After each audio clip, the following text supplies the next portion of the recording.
Rico, like, look, we could put it on the record. I don't know if I love this or not, if I hate it or not. I'm working my way through it. It just broke that Dan Campbell, the assistant head coach and tight ends coach of the Saints, is the by far and away leader in the clubhouse. You were supposed to interview Arthur Smith. Didn't happen. He's going to Atlanta. You were supposed to interview Todd Bowles today. Didn't happen. That's over. Canceled. Dan Campbell's going to be your next head coach. Now, boy, it's tough. I can't sit here and sell you on Dan Campbell's X's and O's chops. Can't do it. He has never called a play in his life. He had a nice little 12-game fill-in when the 7th grade science teacher, a.k.a. Joe Philbin, got fired in Miami.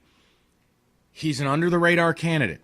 He's a guy who has gotten some interviews. I think a lot of people in the league thought a year or two from now, maybe he becomes a head coach, for real. But, look, here's my fears, and I'll let Rico address these. And he can laugh in my face. My 2 fears are as follows. 41-year-old rookie GM, 44-year-old rookie head coach. Are those the 2 guys that are going to have the chops and the autonomy to do what really many of us feel needs to be done here? Matthew Stafford, cannon, light it. Out. Draft QB at 7. That's fear number 1. Because if they come here and they sold the Lions a bill of goods about how you're close, you're not far away, we can work with number 9, we're screwed. Second fear. Is this what you call a pendulum hire? And the Lions are notorious for this. They simply go 180 degrees the other way from the guy they just put a bullet in. So if they had an offensive guy, they go defensive. They got a defensive, they go offensive. They got an X and O's and guy, they go to a leader. They had a leader, they go X's and O's. They're always chasing their tail. Yeah. Hard Dan ass, Campbell's, they go to a player's coach. Player's coach to a hard ass. Right. So Matt Patricia, X's and O's guy, rocket scientist, defensive guy, amazeballs, pendulum, big hulking coach, amazing traps, strong jawline, leader of men guy. Hey, man, it might work. No one thought Mike Tomlin would work. No one thought John Harbaugh would work. Okay. Nobody thought Pete Carroll would work. I don't want to bleep all over it. But, man, this is really tough. For you to use the Tomlin thing, that's as bad as when callers call in and say, well, you know, Tom Brady went in the 6th round. Noted. I stand down. Noted. Please enter the correction into the court log. Take the Mike Tomlin utterance. Bury it. I just incurred a $5 fine. You may proceed. Now, because when you look at Tomlin, you said it. The Steelers have the track record. They've had 3 coaches. So if Pittsburgh says, we like this guy, well, your last 2 coaches did pretty well. We're going to go with that. Lions don't have the street cred to pull this one off. They're going to do it, but you can't expect people to embrace this. Not at all. This is a really, okay, arms crossed, and this is like, you know, the girl bringing the boyfriend home for Thanksgiving dinner, and all the relatives are looking at this guy like, really? This is the guy that you've been talking about. He leads the conversation by telling you he's got a penis piercing. Right. Gonna be a long dinner. Right. I've been there. I'm that guy. So, yeah. I got to tell you, hey, hi there, Mom. Yeah, I really love Coke. Oh. Pass the turkey. Like, gonna be a long dinner. This gonna be a rough ride. Who made this? Wow, that was Nana's turkey. Okay. Anybody want to do some pills? Can I have the cranberries, please? That is good. This is some good eating. Anyone got any good prison stories? Right. Well, yeah. She didn't tell you about the tattoo that I have. Okay. Let me show you. Right. So, no, Rico, you're right. I think the other thing, and it's a reality check. We all start this process, and you hope you can outkick your coverage. You hope you can go out and get a better GM than people thought. You hope you can get a better coach than people thought. The reality of the situation is it takes 2 to tango. Not everyone's willing to work for you. Not everyone finds this job even remotely acceptable. And I know, Rico, there's only 32 of them. But this is as close to a CFL job as it gets. And a lot of guys look at this and go, okay, I might get this job, but history tells me I will be fired in 3 years. So maybe that's why you didn't see Brian Daboll on the Rolodex. Maybe that's why Salah never materialized. I don't have the answer. But it looks like, okay, we talked about where this ranked in the league. If it wasn't the worst opening, it was probably second worst. And that's kind of where you're ending up, if we're being fair about it. Now, the resume of Brad Holmes looks interesting. Big risk.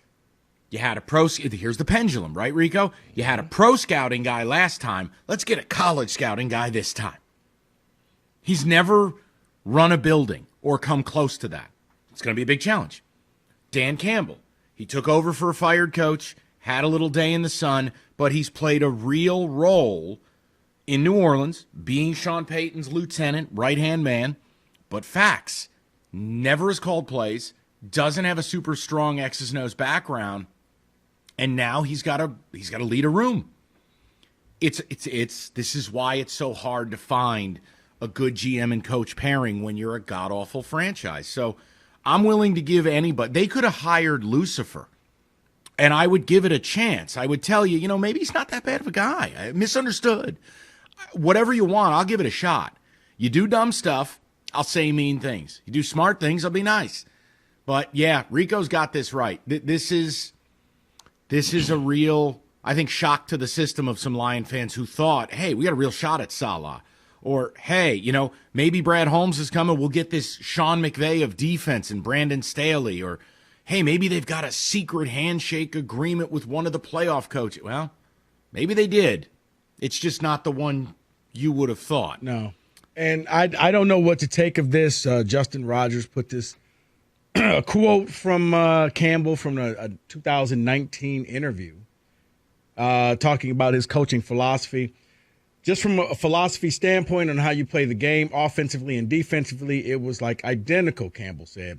It's about running the football. Your quarterback makes smart decisions. You don't win or lose with the quarterback. Your defense is balls to the walls, all out. Those are the games you're winning because your defense and you've got the time of possession with the running game. And then when you throw it, they're explosive passes. Hi, Mike over here. Kill me. Honestly, we're going to be physical. We're going to run the ball. We're a defense, balls out. Wake up, dude. Offensive renaissance. And you absolutely do win with your quarterback. It's the single most important guy in the field. Now, I'm not going to hold them to that, but I got to be honest. If this is Chris Spielman hearkening back to 1993 and I'm on the field at Soldier Field in a T-shirt, I'm not interested. No. I'm not interested in the least. Because if this is just getting the band back together, you're right. At this, as good as I kind of felt yesterday, today is 2 steps back. But you know what? Welcome to the world of the Detroit Lions. Every step forward, 2 steps back. I'll open it up. People, straight up. I got 10 open lines. You can walk right into this. Dan Campbell's going to be your new head coach. That's really what it is. Like, don't get it twisted. The Lions aren't going to risk losing 2 or 3 other guys they like in order to be turned down at the altar by Dan Campbell. They play Sunday night. They win. They can't interview them until they lose, but they'll hire them when the Saints are done. So what's your first reaction to this? This is breaking in the last 15 minutes. What is your reaction that at the end of this search, you got a rookie GM, young, 41 years old. You got, for all intents and purposes, a rookie head coach, young, 44. You didn't come home with Ed Dodds. You didn't come home with the Whale and John Schneider or Stoney's rumor du jour in Pittsburgh. You didn't get Salah. You didn't bother with Bieniemy. You didn't get Daboll. So what is your reaction to this? Can you find a way to even be halfway okay with this and give it a chance? I will open the pathway to how I'm going to judge this. And it's going to come down to one simple thing. And Rico can make fun of me for this. You guys can call in and say, Mike, I've had it. You're totally unfair. Fine. But I'm going to tell you what I'm going to grade this on, and it's one singular decision.